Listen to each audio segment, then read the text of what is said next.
Hi and welcome back. It's Tom with PoE Security. Today we're going to be wrapping up our series on networking cable by talking about what you need to look for when you're purchasing networking cable. Whether you're a security installer or a tech enthusiast, this video can help you decide on what's important and help you get the best deal. First and foremost, you want to consider what type of networking cable you actually need. There's a lot of different stuff on the market.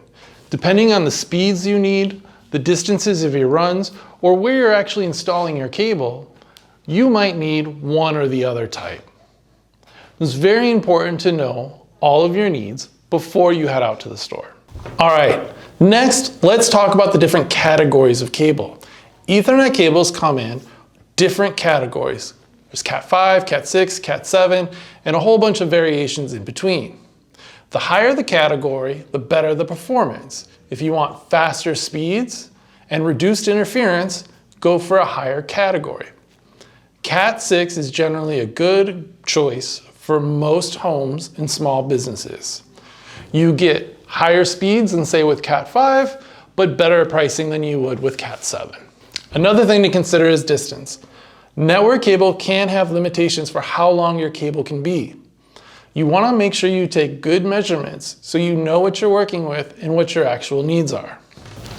And remember, it's always a good idea to have a little bit extra at the end. You'd rather have too much cable than not enough. Another crucial factor is going to be shielding. Cables with better shielding protect against electromagnetic interference and crosstalk. Look for cables with shielding such as FTP or foil twisted pair or STP, shielded twisted pair. If you want to minimize signal interference and degradation and maintain a stable connection, especially in environments with electrical interference, you want to get the right cable. You're also going to want to consider where you're actually going to be running this cable. There's different types of network cable that can be outside. There's different kinds that can be inside your walls, and there's different kinds that can be in your ceilings or floors.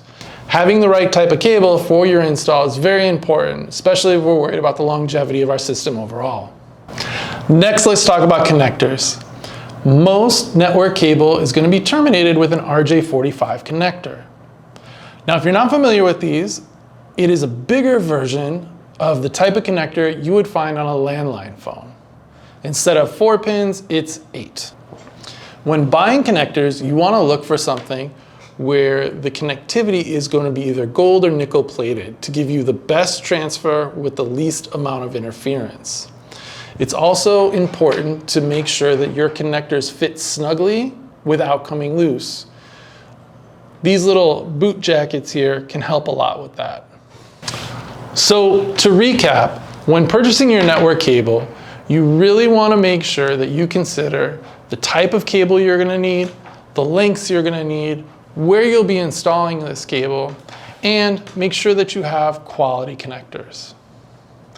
If you have any questions, feel free to watch other videos in this series or leave us a comment down below.